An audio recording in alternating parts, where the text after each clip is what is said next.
Bwana, mambo vipi mtazamaji wa 69 Media? Karibu sana nikujuze update zote zinazoendelea ndani na nje ya Tanzania. Hapa niko na Beyonce aka Queen B, na rasmi Beyonce amekuwa msanii wa 5 kufika hadhi ya bilionea. Sasa kama ulikuwa ufahamu, jarida la Forbes limemtangaza rasmi mwanamuziki nguli Beyonce maarufu kama Queen B kuwa msanii wa 5 wa muziki kufikia hadhi ya bilionea duniani.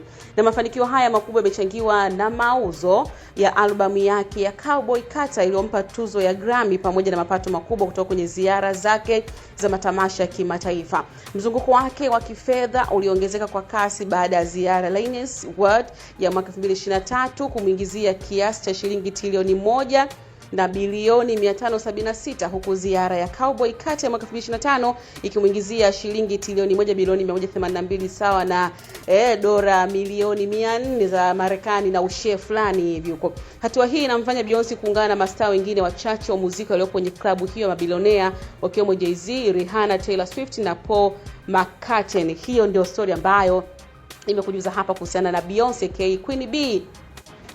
Na tunaelewa Beyonce ni moja kati ya wasanii wa muziki nchini Marekani ambao wanafanya vizuri sana na kuua kwenye soko la R&B na muziki wa aina yote pia. Pia good for Beyonce aishe kufanya kazi hata na wasanii wa Afrika pia akiwemo Wizkid, ngoma ambayo ya Brown Skin ilitamba vizuri sana. Kwa hivyo Beyonce anastahili kuwa mmoja kati ya mabilionea kwa sababu amekuwa amefanya kazi nyingi sana za muziki ambazo zinaingiza pesa, lakini pia zimekuwa zikifanya vizuri ndani na nje ya Tanzania. Hiyo ndio story kumhusu Beyonce.